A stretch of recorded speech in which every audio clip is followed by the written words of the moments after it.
a source of knowledge, a way of knowledge. In Steiner, in his Anthroposophical Leading Thoughts, in his last book, actually, is that anthroposophy is a way of knowledge that guides the spiritual in the human being to the spiritual in the universe. And it is all the way, all about, for me, learning why Steiner used the word love, because love is actually morality. You learn about that love is moral. It's not what our little age is saying to us. It's all about morality. Welcome to Anthroposophical Conversations, the podcast where we explore the transformative teachings of Rudolf Steiner and engage in insightful discussions with individuals studying anthroposophy.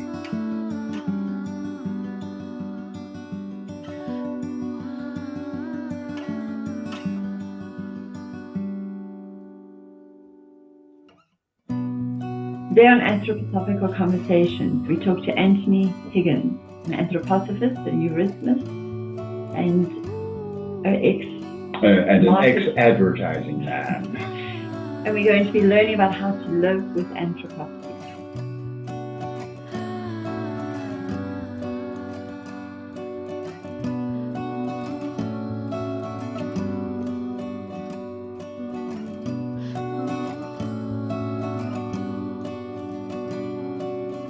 Welcome, Anthony. Thank you for coming to have an anthroposophical conversation. Thank you for inviting me.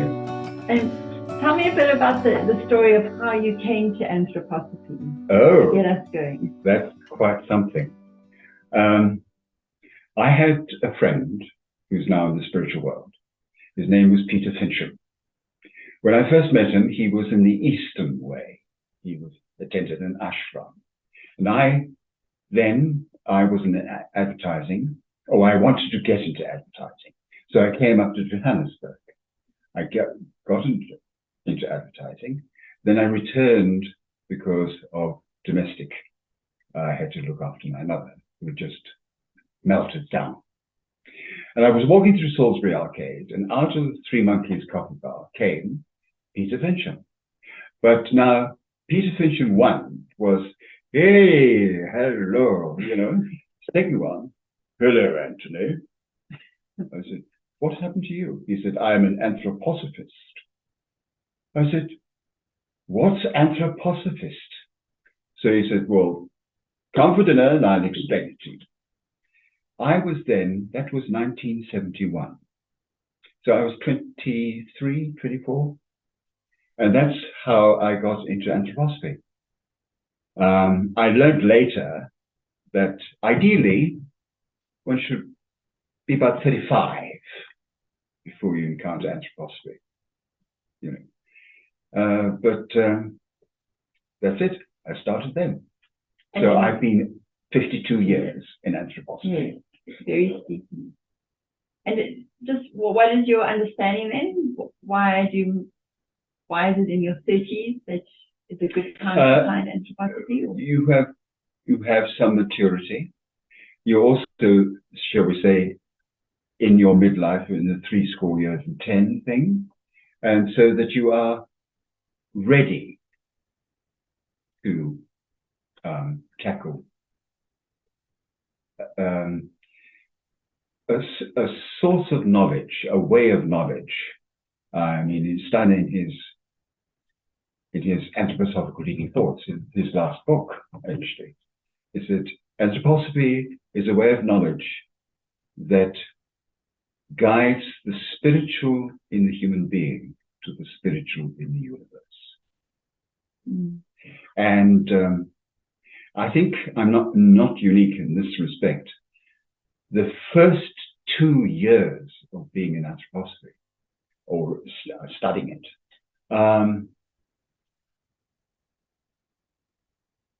I wasn't getting anywhere except that deep down, stick with it. Stick with it. And it was the sake because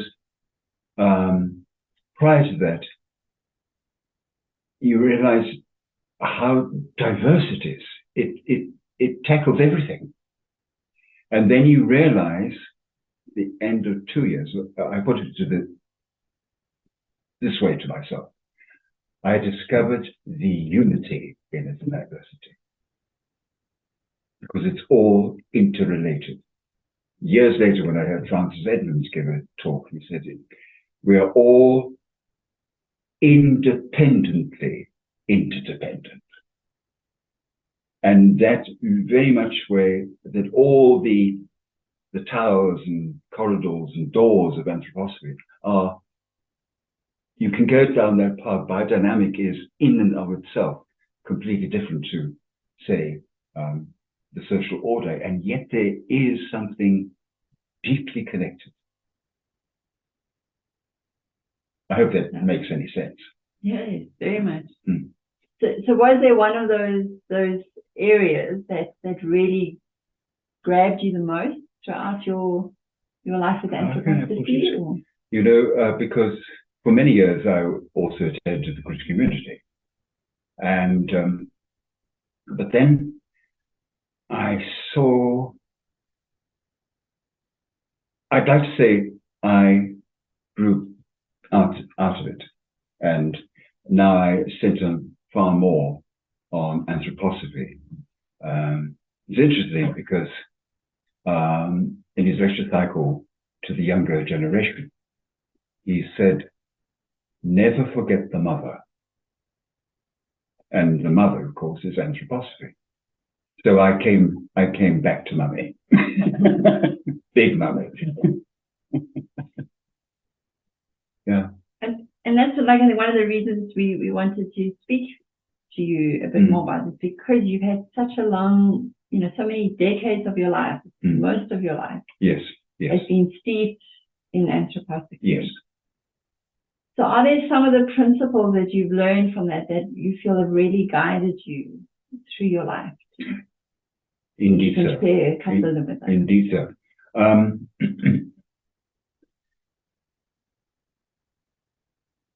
I'm finding this, it's a very good question. And usually, you know what is common about very good questions. Invariably, you struggle to find an answer.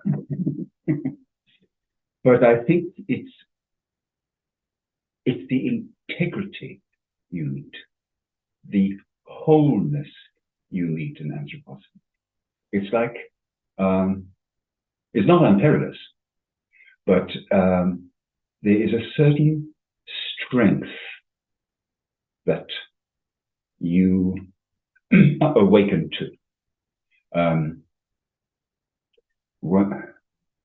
Because anthroposophy, or the science of the spirit, I like the science of the spirit, and that what can I say?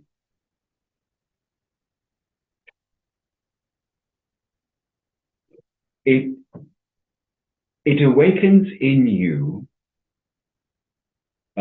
which prior to anthroposophy, you don't actually know yourself. So it does, in its modern way, fulfill the Delphic oracle to get to know yourself. And that's why I've stuck to anthroposophy. Because there's one thing that Steiner does say, and it's counter to anybody else who's following any ism or iti or anything like that, is that in anthroposophy, you don't become egoless. The ego becomes stronger. And you've got to learn how to nurse that so that it doesn't become egoism. Sure. So a lot of personal development, getting to know yourself, yes, and then personal development. Absolutely. And it is all the way, all about, for me, learning why Steiner used the word love, because love is actually morality. You learn about that love is moral. It's not what our little age is saying to us. It's all about morality. Is there perhaps an example then in your life of an instance that happened that this inner strength, this strong ego, learning how to manage it, getting to know yourself, and that morality that is yes, because deal with it? yes, because it's not gaining more knowledge. It's actually refining what you are. If you have the humility to do it. I'm not saying I'm humble, not at all, because I feel the true humility is somebody who knows, rather like somebody who's standing on his own 2 feet, but not saying, well, that's my standpoint. It's actually, because there's the first definition, it was Steiner that I read about anthroposophy, is first, it makes you deepen your thinking. Then that leads to a personal creativity.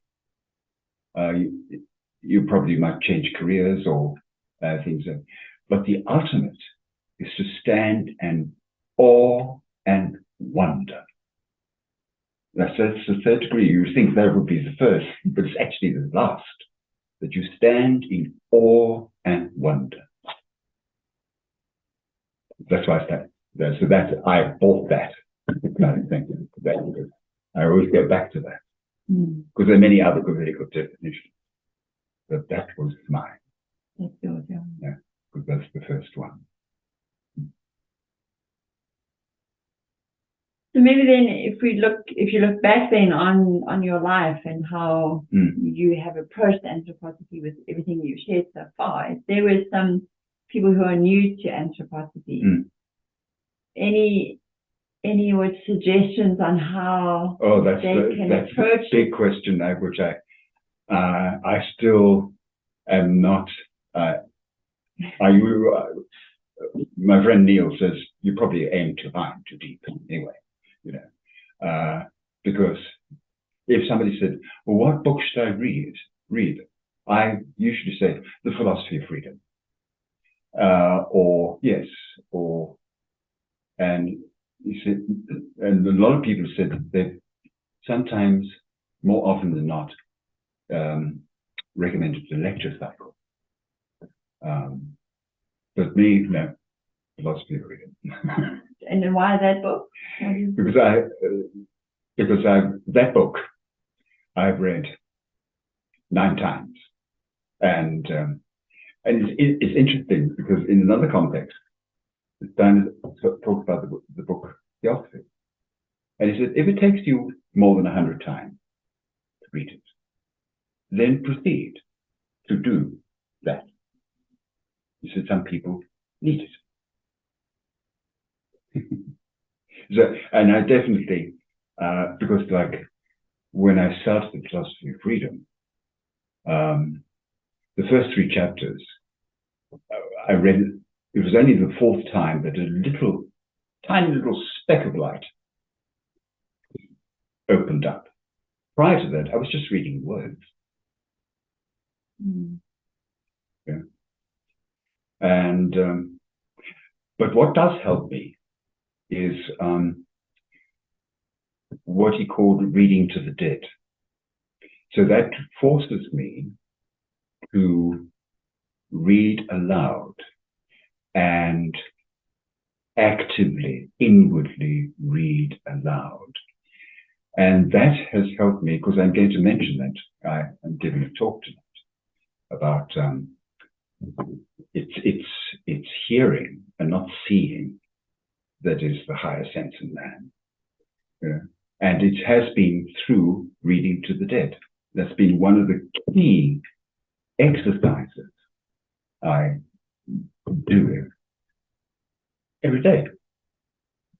Because, and I've also noticed too, it's like, is it growth or is it maturing?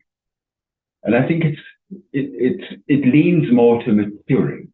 Because it is a life journey, anthroposophy. It's not gaining more knowledge only. It's to, he's got this three-tier thing of imagination, inspiration, intuition, and I'll be mentioning that as well. So it's seeing, it's hearing, and it's understanding. Literally, and I also with encouragement turned understanding to say stand under, so that you feel as an independent spiritual being in and under the company of heaven, the divine spiritual beings, and that you have an intense relationship with them as an independent. Does this give you anything? Is it all right? Yes. So the I don't know if I can call it advice, but just from learning from you, then it's to approach anthroposophy as a lifelong learning. Yes. And that it's a journey of maturation. Yes. And building an inner strength. Yes. As you go. Yes. And reading has been a big part of it. Huge. And rereading. And rereading.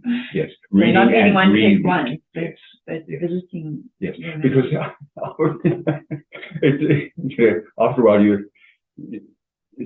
when you've read it again, you think, did I actually read that? I don't remember that. You know, until it starts. It's like, I think, like building a cathedral. It's like building something. That we're going back and back and back. From the foundation. Yes, absolutely.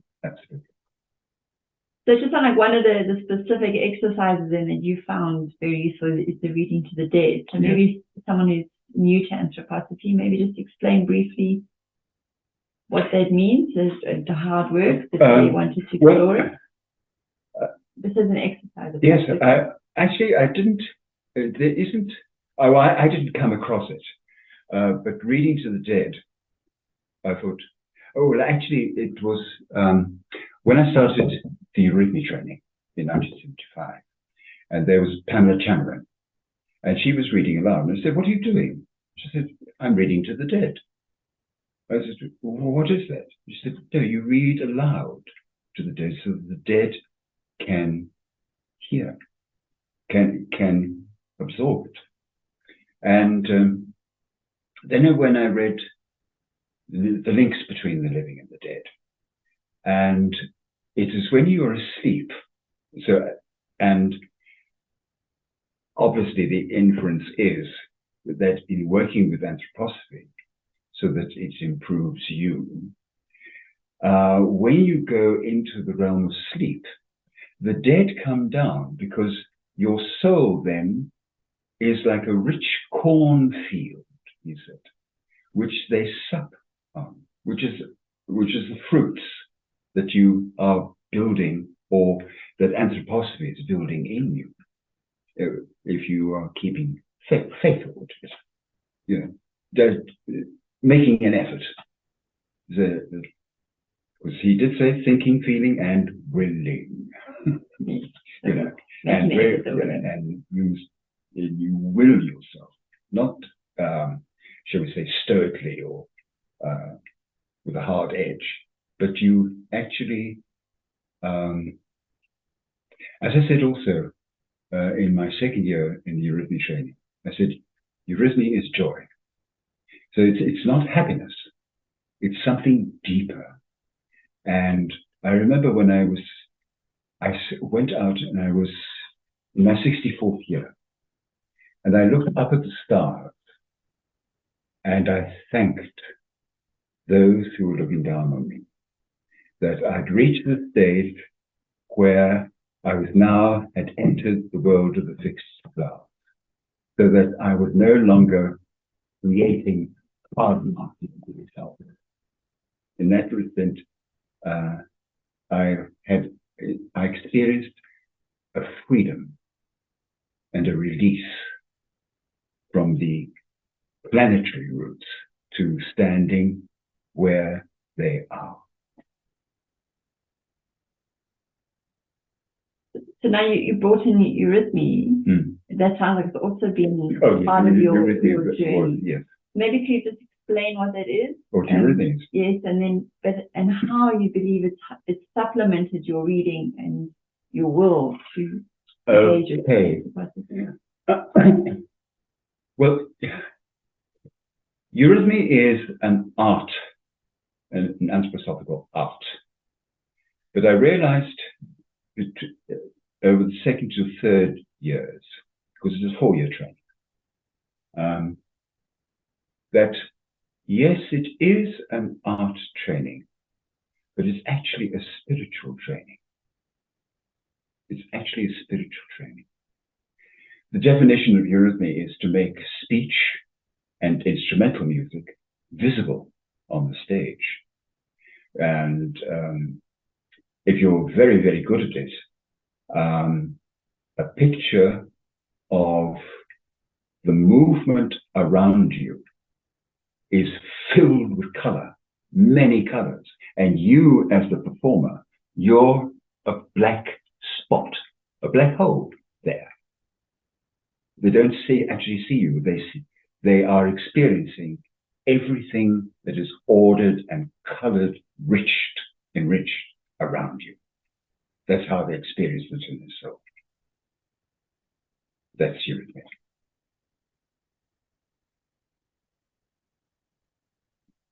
So how has that then complemented your reading of anthroposophy? Like, because it's a very physical, using the body. But it's also very disciplined. And it's the discipline of eurythmy that has enriched the self-imposed discipline of understanding anthroposophy. Yeah. No.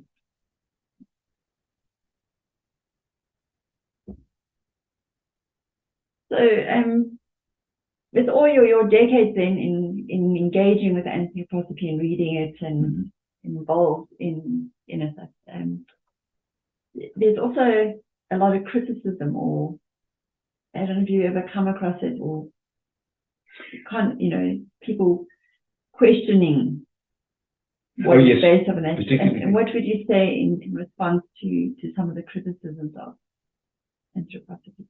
That's a very good question.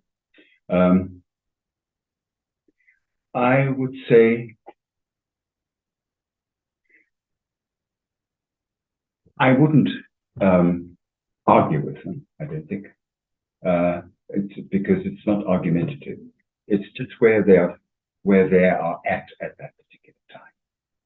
And I think possibly I would say, give it time. Don't drop it. Give it time, because you need the time to give it the chance to get through to you, because it's a profound realm that you enter into, because it's just on the spiritual side, you're engaging, you gain this bigger and bigger picture of the 9 hierarchies of divine spiritual beings, and then the divine Holy Trinity, and getting to terms with man going through this long way of perfecting to become the 10th hierarchy.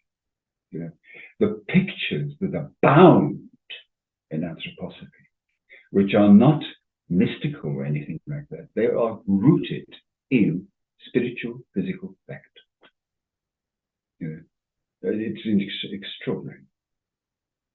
I'm just so very grateful that my destiny led me to anthroposophy. Through your friend. Through the friend, yes. And part of that destiny now is the book you're writing. Oh, yeah. So I want to just explain a bit about this book. Well, as I said earlier, I was in advertising. And I stuck to advertising until I realized that I was going to be good at it. So I was in advertising just short of 40 years.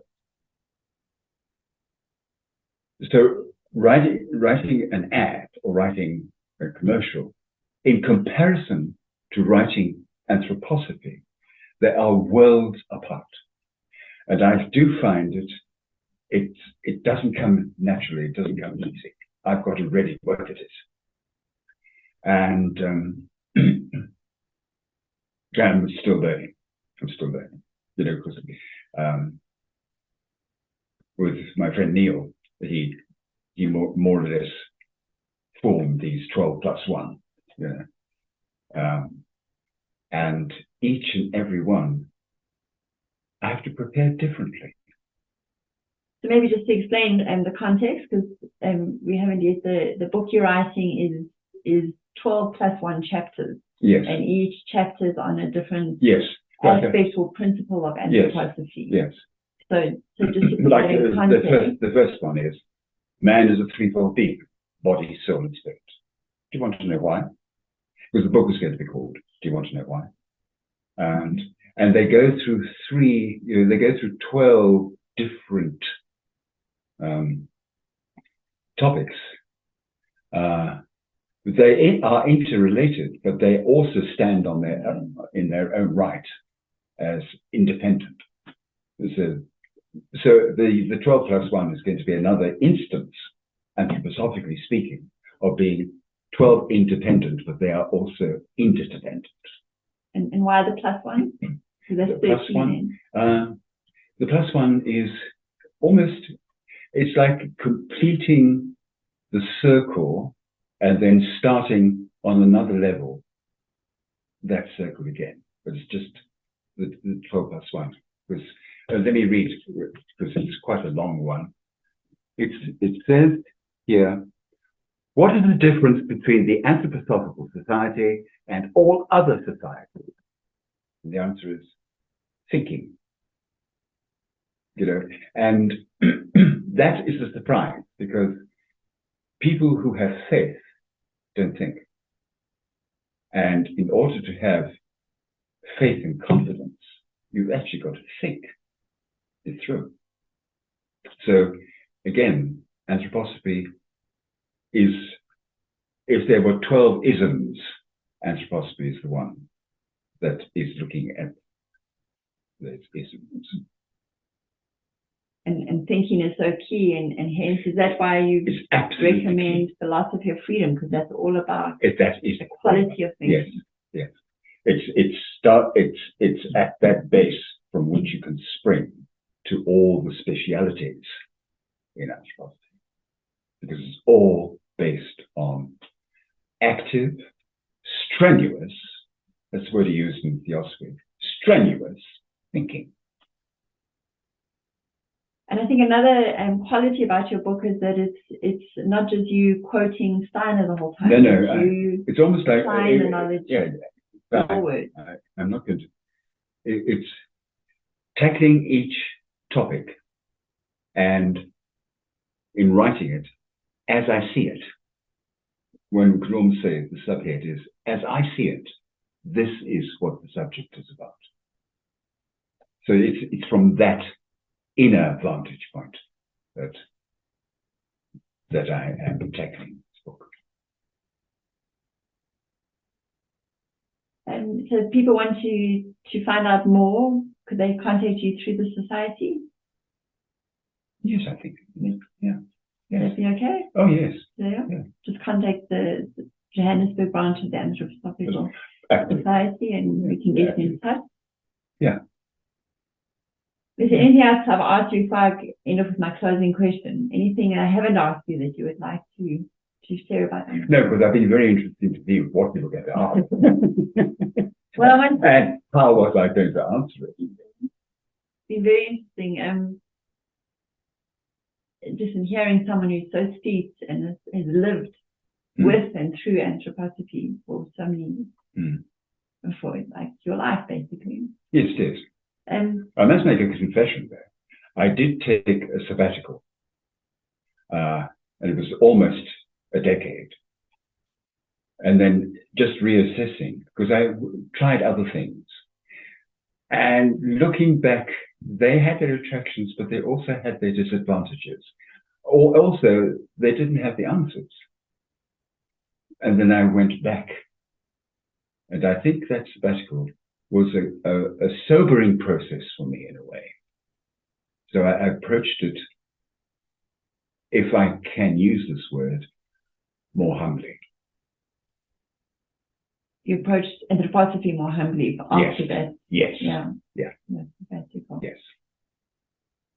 It is interesting. You didn't find the answers there that you have In Anthroposophy. found and continue to find. So being then so informed in by anthroposophy in your life and that, what do you see then as our task for us as human beings going into the future? We've got a particular one here because, yes, we do have the divine spiritual world, but it also has its opponents, and they're rank for rank. There's the power for the good and the power for not so good going down, and so it's to strengthen yourself, but to work with more and more consciously, to become more and more conscious of the divine spiritual partners you have, if I can put it that way, who are older and wiser than you, and to learn from. And in anthroposophy, that becomes a reality. Thank you very much. Thank you for the opportunity. Thank you for joining us on this insightful adventure. We look forward to welcoming you to Anthroposophical Conversations, where together we will unlock timeless wisdom and discover new horizons of understanding. Stay tuned for our upcoming episodes as we unravel the secrets of the human experience and delve into the extraordinary world of Rudolf Steiner's Anthroposophy.